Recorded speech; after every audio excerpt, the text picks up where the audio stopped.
Hello, everybody. Welcome back to Wealth is a Team Sport Live. I am really looking forward to the conversation today. I get to talk to one of my favorite people. For those of you who are new, though, my name is Tara Nolan, and I'm known as the advisor who helps you achieve and retain the lifestyle that you want. And it's really fun. So, as part of my business, it's all about communication and building relationships. And that starts with trust. And there's no magic bullet for trust. It starts with doing what you say you're going to do and having conversations.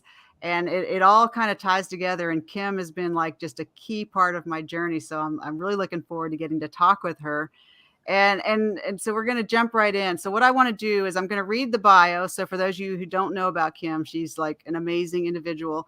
And then we're going to kind of go through and have this conversation about, she knows a lot about leadership and building trust. And it's kind of interesting that, like, no matter what you're doing in life, you're going to have those teams of people that are your experts, whether, if you're in real estate or you're in business, you have a family, you're going to have all these different groups of experts that help you get to where you're trying to go. And so that's the part that I explore with this show. And I talk to different experts.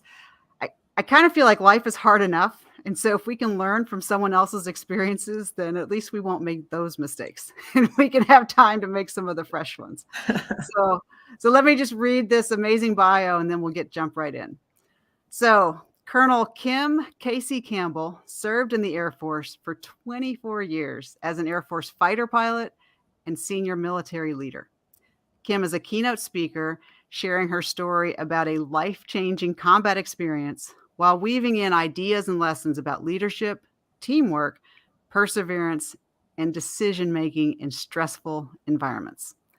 Kim has flown 1,800 hours in the A-10 Warthog, including more than 100 combat missions, protecting troops on the ground in both Iraq and Afghanistan. She is a distinguished graduate of the Air Force Academy and has a Master of Arts in International Security Studies and a Master of Business Administration from the University of London. She has served as a Squadron Commander, Operations Group Commander, Air Force Senior Fellow at the Atlantic Council, and Military Assistant for the Undersecretary of Defense for Policy and the Office of Secretary of Defense. Most recently, Kim has served as the Director for the Center for Character and Leadership Development at the United States Air Force Academy. In 2003, she was awarded the Distinguished Flying Cross for heroism after successfully recovering her battle-damaged airplane after an intense close air support mission in Baghdad. So translation for all you non-military people out there, Kim is the real deal. And she's had a pretty amazing career. So welcome, Kim. Thanks for having me, Tara. So I'm a big fan of comedy, and I just have to right off the bat that you were awarded the Distinguished Flying Cross. I was watching an interview that Stephen Colbert was doing with one of our airmen, and he was talking to her about, well, what medals did you win? And she was like, we don't win them, we earn them. And I was like, that's a key distinction. And it was, I don't know that I would have had the quickness to correct that. Yeah, very true. And there are some, that I'm really, I realize how much like blood, sweat, and tears went into those. Right. So just kind of, how did you, let's just kind of do a little bit of background first, because I think that's such an important part of, who you are now and everything. So how did you end up in the Air Force? It's a good question. I decided to join the Air Force because I wanted to be a fighter pilot. And that was most important to me. My dad was also in the Air Force. He served for 5 years. So it wasn't like I grew up as an Air Force brat, but I did recognize that he had some experience and he shared some of that with me. But it was really only after I decided that I was going to go to the Air Force Academy, become a fighter pilot. And then my long-term goal back when I was much younger was to go on to become an astronaut as well. And so it really all started based on the Space Shuttle Challenger accident. For me was 5th grade. Okay. And there was just something about that just, it connected with me, and that these astronauts died doing something that they believed in, something that was more important than themselves. And so I connected with that. I decided like within weeks that that's what I wanted to do. because I wanted to do something bigger and more important than myself. And I decided becoming a fighter pilot and going to the Air Force Academy was the way to go. And I set myself that goal in 5th grade and didn't stop. Wow, that's a way better story. My story was much more of a, someone told me no. I went to an air show and I saw the Thunderbirds fly. I didn't even want to go to the air show. My mom made me go. And I was walking around the static displays and I asked one of the pilots, I said, what's it like to fly one of those airplanes? And she was like, I don't know. They don't let women fly them. And I was like, what? I'm set up to be the valedictorian of my high school class. And you're telling me I can't do that because of what now?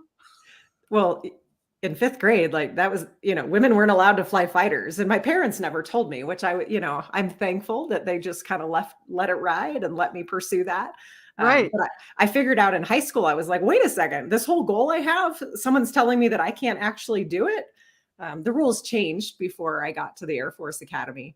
But it is interesting though, that we both kind of came from that spot of like, that was a time when we weren't allowed to fly fighters, to be pilots, to do a lot of the things that we can do now.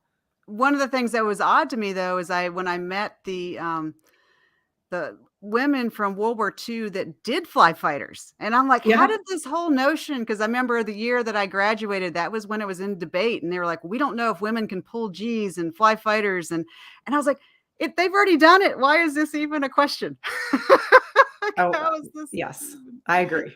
The good news is we've come a long way since then. Our numbers still are not fantastic in terms of overall percentages, but we've come a long way since 1986. That's a good thing. It's awesome. So jumping into that, I'm going to leave your story because your story is awesome and people can read about that. Kind of talk a little bit about like your experiences though, in terms of building teams. Like how did, what you did for the Air Force and then prepare you for those leadership situations and kind of, what is your thought about teams? So I think I learned a lot as a young pilot in a squadron, in a fighter squadron for me, because I really think that, and also because we deployed to combat, we really came together as a team. And I think one of the things that is important is we look at kind of our mindset and our culture. And for us, it was this idea of a wingman concept, if you will, of knowing the role that you play on the team, knowing, where you fit, your unique roles, your unique capabilities, knowing that you specifically have an impact on the success of the team, right? We truly understood like that each individual and their success contributed to the success of the team. And so we got that. It was kind of our mindset and our culture. And as a result of that, we realized we had to hold each other accountable. We had to learn from our mistakes. And so there was this really kind of environment where we pushed each other to succeed, but we also supported each other. We knew we had to support each other, provide that mutual support, provide guidance and this relationship if the team was going to be successful.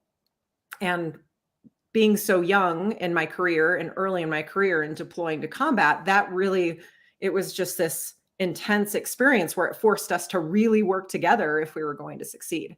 I don't think you need to go to combat to have that, but it's about creating that trust where you're willing to like call someone out in a positive way and provide feedback and share lessons learned. I mean, nobody wants to make mistakes. Nobody wants to fail. But if you're in an environment where the whole focus is on just failing forward and learning from those mistakes, then it creates this environment of trust where people are willing to kind of get outside their comfort zone and try new things because they have that trust. So I think it really pushed us to do well and work hard and push ourselves beyond kind of just the status quo. But I think it, like you said in the very beginning, it all starts with trust. It starts with having an environment where you trust each other and you support each other. And with that, you can build on that from there.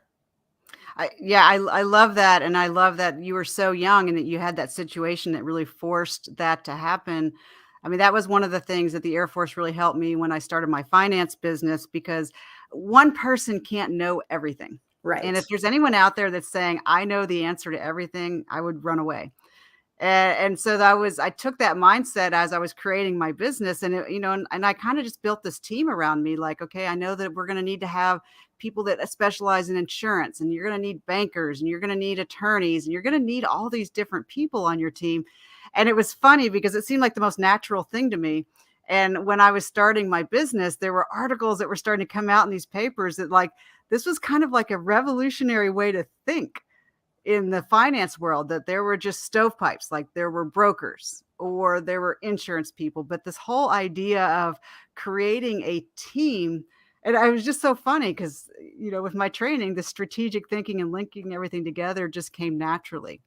Well, So I yeah. want to, Sorry, I yeah, just want to really quick. I will say that like somehow we have this perception as a leader of any team that sometimes we think we have to have all the answers and know everything. right. And the truth is, like you said, if you think you have all the answers, then you're not listening, right?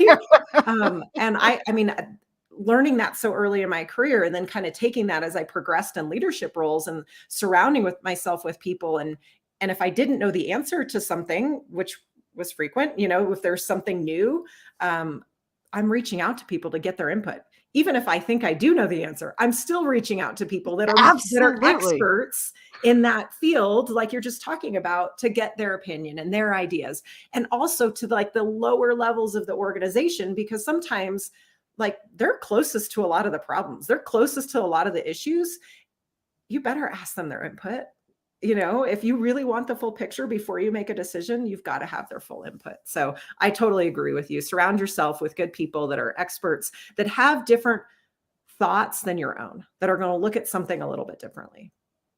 So you just caught me there. I'm wrestling with this idea of, up the chain and down the chain and the lower levels. And I'm trying to think of a better word, because I really feel like lower, or I'm trying to find better terminology for that, because I think words mean things. And if you have a notion about that, I'm just trying to wrestle with like, what's a better way, because you have up and down in terms of communication responsibility, but I just was totally off topic, but anyway.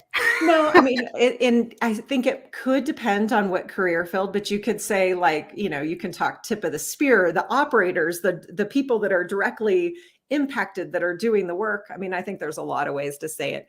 No matter Right. what, your job as the leader is to make sure that people feel valued and that they know the role that they play, whether they're at, brand new entry level, or even, up at the senior supervisory level. I think your role as a leader is making sure that they feel valued. They know the role they play. They know how they can contribute to the team.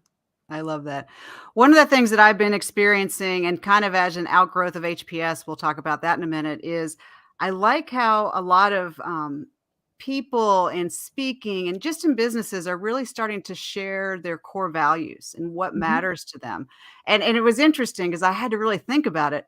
And you just came from the Center for Character and Leadership Development. So can you kind of share a little bit, like, how did that shape your thinking, and like for yourself, like what really matters to you? Because it's a kind of a hard question, actually. It is, my final job in the Air Force was as the director for the Center for Character and Leadership Development at the Air Force Academy, where I started my career. So it was like everything came full circle for me. I loved being able to share and connect with kind of our next generation of leaders. But we have a leader character framework at the Air Force Academy, and it's live honorably, lift others, elevate performance. And I love it. I mean, it's simple in a way that you're really focusing on living honorably yourself, holding yourself accountable, holding others accountable. But really the goal is to lift the people around you and lift them and support them. And if you do that, then you can elevate the performance of your team. What I like, I think most like the centerpiece is lifting others and supporting others. I think making connections, helping other people understand their value. To me, I think that's not just important in the military. That's important outside in any business, where we have a standard, we have our values, we have the things that our why and our purpose, and then we lift the people on our team. When we lift everybody around us, in return, you elevate the performance of the entire team. So sometimes everybody's so focused on that end goal of how are we a better team? But if we make each other better and have that environment of trust where we're willing to work together, I'm going to say never, right? We're never perfect, right? I know I just don't think we're there. And so like helping other people, learning from other people, lifting others, I think to me, that's just like the cornerstone of that. Yeah, I love that you say that. And actually, your replacement, a friend of mine, Kurt Went, he's the term that I learned from him was amplifying other people. Like Yeah. if someone says something, then you make sure. And he had been working on it. So for him, it was like breathing. And I was like, that is an awesome skill set. Like it just was like just the most natural thing for him. Whoever was talking, he didn't need to make himself the center. He would just do that. And so like, that's what you're talking about, lifting people up. And that's an amazing thing. So I wanted to just share briefly how we met, because I think it's such a cool story is we had, it's that relationship piece, and you actually are a classmate of my brother's, and we had this introduction, and I was so excited because speaking has always been on my bucket list of things, because communication is everything. And Yeah. in a lot of my early business classes, it was like communicators are the most highest paid people, because there's a lot of things you can do, but if you can communicate, then that is everything. And you introduced me to heroic public speaking, and an incredible thing. But I was just going to ask you, and I'll put you on the spot. You can deny the answer if you don't want to. But there was a few military people in my class, and it was so funny that the skill set that we learned in the military about getting to the point, being quick and on it, we had to kind of almost learn this whole new way of communicating with civilians or regular people. And maybe you didn't have that, but it was just funny. A couple of us, we were like, oh boy, so this skill set that I worked so hard to learn, now I'm having to learn a whole new thing to communicate in this other world. Did you have that experience? I'll tell you, the one thing that really has stuck with me is, you don't necessarily have to get right to the point, like you said, but there is something about the power of a story. And Yes. I think back, even in the military, some of my best leaders could make their point by telling me a story Yeah. without being so direct and in my face. They could tell me a story and I'm like, oh yeah, I get it. I think there's something to that. And, part of the reason I've chosen to speak is something that you said earlier about experiences and lessons. Like I don't want everybody to have to go through some of the things that I went through, especially in Iraq, right? But there were so many lessons for me that came out of that. And so I feel like I have a responsibility to share those lessons because they made me a better person. They made me a better leader. Why wouldn't I share them? Why wouldn't I give somebody else that opportunity to kind of have that experience? And through the story, I kind of walk them through the experience so they can better understand the lessons. And so I find something very powerful about that I learned through heroic public speaking, but I think is relevant in any organization or team as leaders, being able to kind of share a story and bring people in and make them feel something, as opposed to just being very direct and telling them exactly what to do, kind of helping them find it on their own. I mean, there's Right. times for that. Don't get me wrong. In the military, there are certainly times for that, but there are times in professional development where I think we can better help people get there on their own through the power of stories. Yeah, that showing versus telling. And I'm a late bloomer, but what I've just started to realize recently, like especially with my finance business, is sometimes you don't give yourself credit when you know something because you just do it all the time. And what I'm realizing is like the little cartoon character with the bubble over your head. I have this picture in my head, and when I'm talking to somebody, a story is the best way to make sure that they have as close as possible that same little picture in their bubble above their head before we jump into making a point, because you got to level set, or whatever you want to do is you want someone, you're like giving them a window into your brain so that they go, Yeah. okay, now I'm with you. And then you can go forward. And I'm sure that was the message, but I've just been slow to get there. That's okay. We have lots of time, right? So, well, yeah, it's really cool.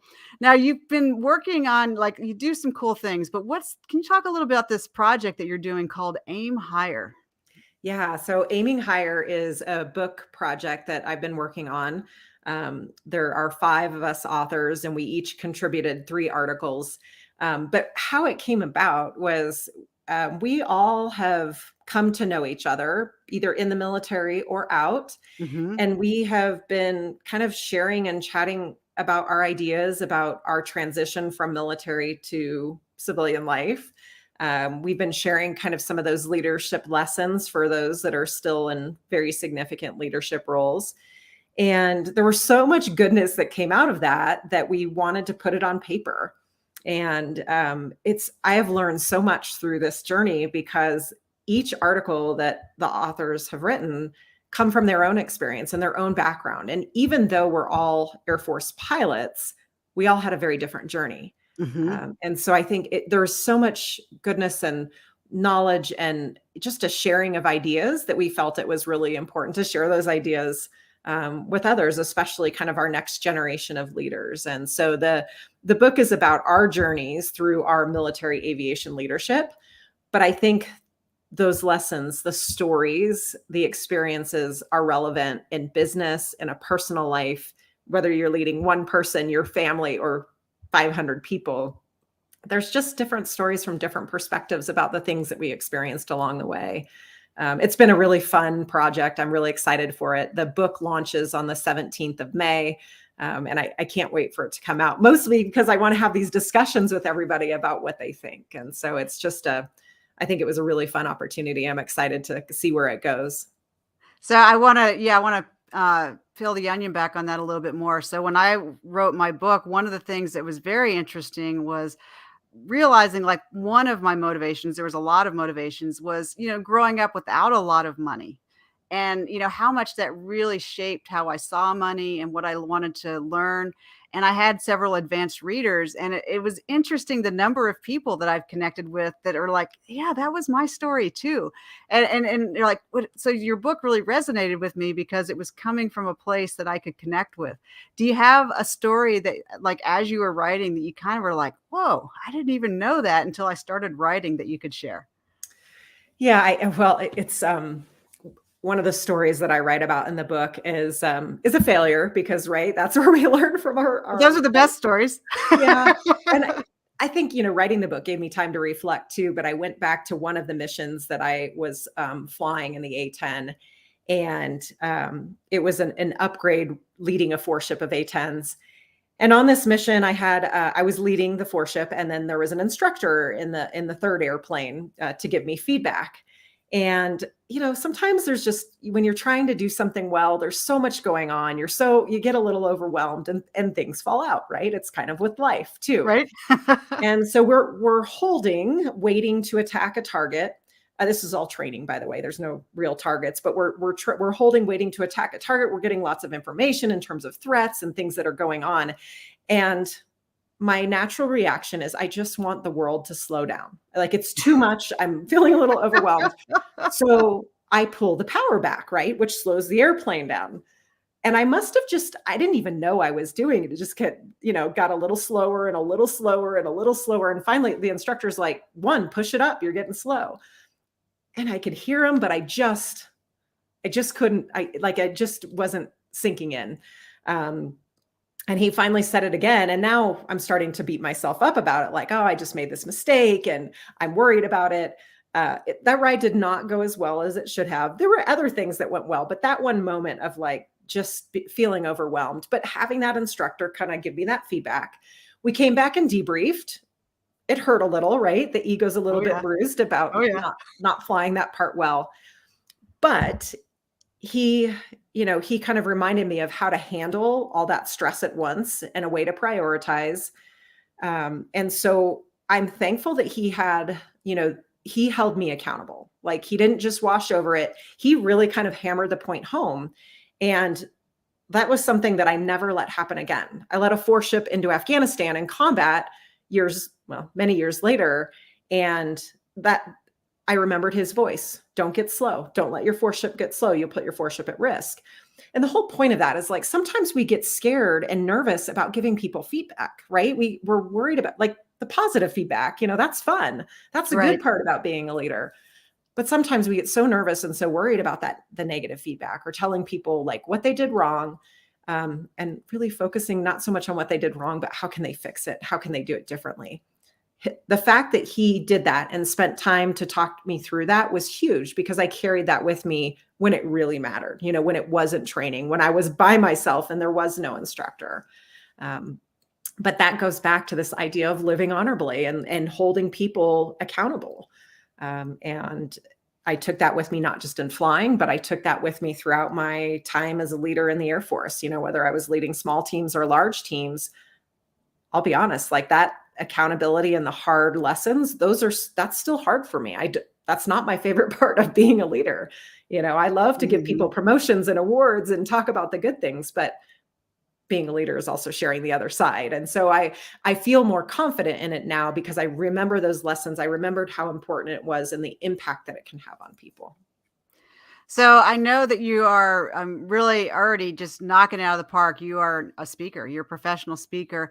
How do you craft what you're doing because you're going to be speaking with lots of different organizations and there's going to be those common threads, but can you just share a little insight? Like, how do you take your story and then, weave it into, the company or the group that you're speaking for in a way that really makes it relevant? Because what an amazing thing that you're being able to do. Yeah, it is amazing. And it has been a journey for me. And I think through the journey of becoming a speaker, I've learned to be more vulnerable and let people in and share, for me, I share how I was feeling that moment over Baghdad. And when my airplane was hit, I share the fear that I felt.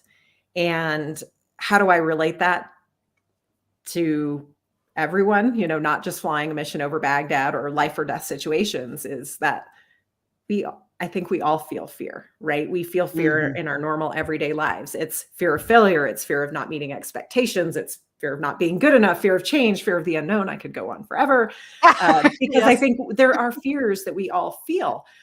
People get really uncomfortable with the word fear sometimes. But I talk about fear and try to just, okay, if fear doesn't work for you, maybe it's just stress or worry, that you feel when you're approached with challenges. And so how do we get through that?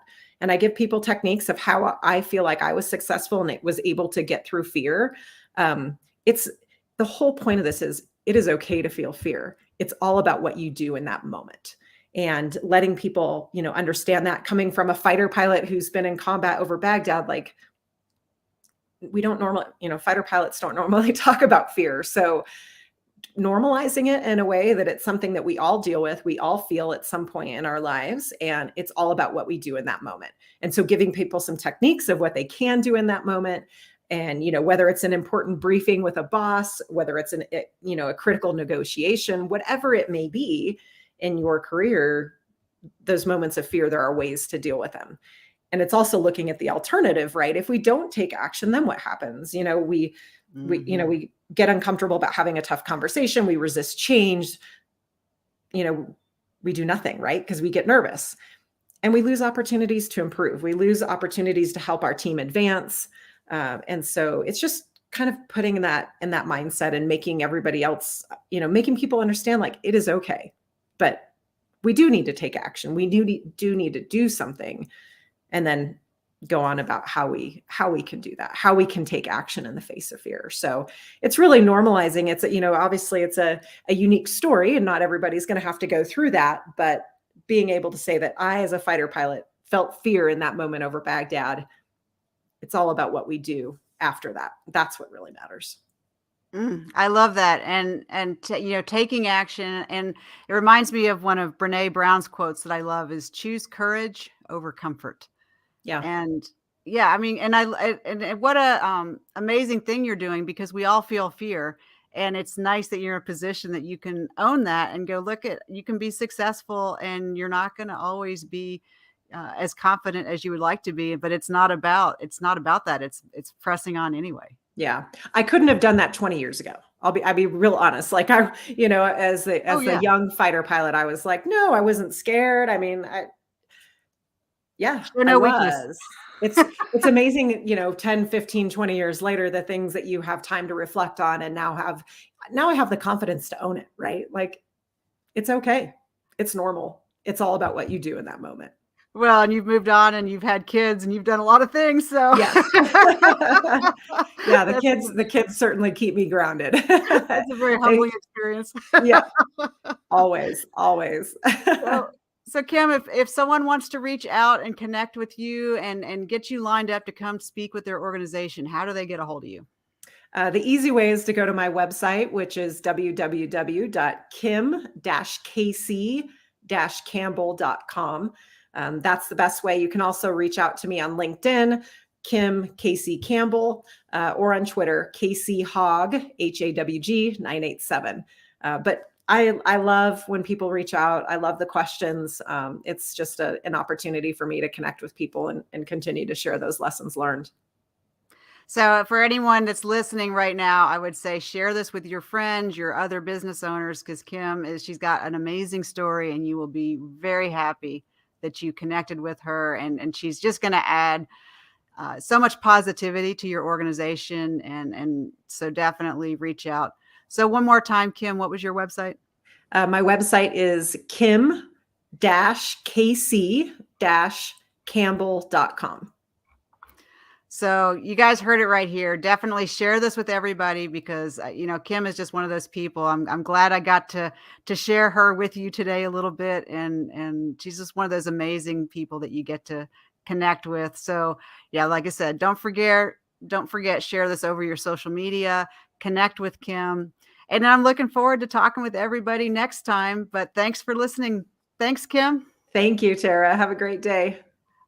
All right.